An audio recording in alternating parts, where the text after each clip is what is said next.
এই যে ভাই দেখেন। ভাই আল্লাহর নামে কিছু দেন ভাই। দাঁড়ান, এই যে নাও। আরে ভাই মাত্র 2 টাকা দিচ্ছেন, এই টাকাতে তো একটা সামোসাও হবে না। তে তোকে সামোসা কিনে খাওয়া লাগবে কে? এই টাকাতে যেটা হবে সেটাই কিনে খাস যা। আচ্ছা ঠিক আছে ভাই, এই 2 টাকাতে যেটা হবে ওইটাই কিনে খাবো। এ দাঁড়া, আমি থাকতে তুই এরকম ভাবে যেতে পারবি না। আরে ভাই এই মনে হয় দেখে ফেলছে আমি ফোন চুরি করছি। এক কাজ করা লাগবে, এর সাথে ডিল করতে হবে। ভাই অর্ধেক অর্ধেক করে ভাগ করে নিব ভাই, তবুও কিছু বললেন না। আমার অর্ধেক লাগবে না। ভাই পুরাটাই নে, তাও চুপ করে থাক, কিছু বলিস না, বললে আমাকে অনেক মার খাইতে হবে। আরে ভাই আমার পুরাটাও লাগবে না। ভাই আমি অনেক গরিব মানুষ ভাই, আমাকে একটু মেহেরবানি করো। তোর অবস্থা দেখে আমি বুঝতে পারছি তোকে এত সহজ আমি ছেড়ে দিব না। সামোসা খাওয়ার 10 টাকা দিয়েই যেতে দিব এখান থেকে। সামোসার কথা বলতেছেন? আচ্ছা দেন ভাই, আল্লাহ আপনার ভালো করুক। Thank you. এ ফকির দাঁড়া। আবার কি যে হলো, দোকানদার আবার বুঝতে পারলো নাকি?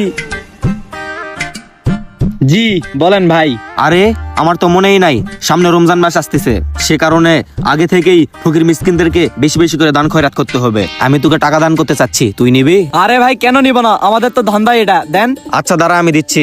আরে ভাই রমজান মাস আসতে তো আরো অনেক দেরি আছে, আর আপনি এখন থেকেই দান খয়রাত করতেছেন। আরে ভাই গরিবের পেটে লাথি মারার কোনো দরকার আছে? দিতে যাচ্ছে দেখ। আরে ভাই কে বলছে যে রমজানের আগে দান করা যাবে না? আমি রমজান মাসের আগে কি জন্য দান করতে চাচ্ছি জানেন? যাতে করে আমার এই টাকা দিয়ে তার রমজান মাসটা ভালো করে কাটাইতে পারে, সে কারণেই আমি দান করতে চাচ্ছি। হ্যাঁ ভাই আপনি ঠিকই বলছেন, আপনি দান করলে সামনে রমজান মাসটাও ভালোভাবে কাটাইতে পারবো ইনশাআল্লাহ। ঈদে কেনাকাটা করে ঈদটাও ভালোভাবে কাটবে। আরে ভাই এখনই দান করুক, ঈদের সময় কে কোথায় ব্যস্ত থাকবে। ঠিক আছে ভাই, আপনি এখনই দান করেন। আচ্ছা ঠিক আছে, এই যে নাও।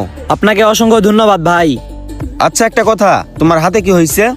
তেমন কিছু হয় নাই ভাই, ফুটবল খেলতে গিয়ে একটু লাগছে। আরে ভাই মানুষ তো ফুটবল খেলে পা দিয়ে, তোমার আবার হাত ভাঙলো কিভাবে? আমি যে ওই দিন হাত দিয়ে ফুটবল খেলছিলাম। এ দাঁড়া, আবার কি হয়েছে রে ভাই? আমি তোকে আর কিছু সাহায্য করতে চাই। আরে বাহ, এই দোকানে এসে তো আমার অনেক ভালোই লাভ হলো। ভাই 12 প্রোটা রেখে আমাকে একটা 14 প্রো দেখান। আচ্ছা ঠিক আছে, 14 প্রো।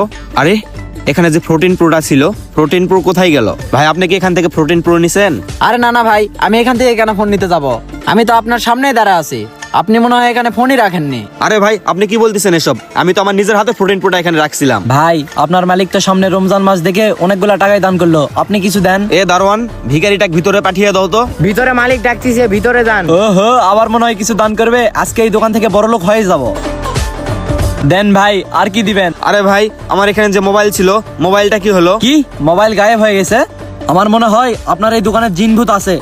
আপনি এক কাজ করেন, কোন এক ভালো কবিরাজকে ডেকে নিয়ে আসে আপনার এই ঘর বন্ধ করে নেন। ভাই আপনি এক কাজ করেন, আপনারা তল্লাশি করা শুরু করেন, আমি আসতেছি। আরে ভাই আমি কোনো ফোন টোন চুরি করি নাই ভাই, আমার সার্চ করে লাভ নাই ভাই। আরে ভাই মুখের মধ্যে কি ফোন থাকবে নাকি? ভাই আমি ভিখারি হতে পারি কিন্তু চোর না। ভাই এর কাছে তো কোনো ফোনই নাই। কি এর কাছে কোনো ফোন নাই মানে?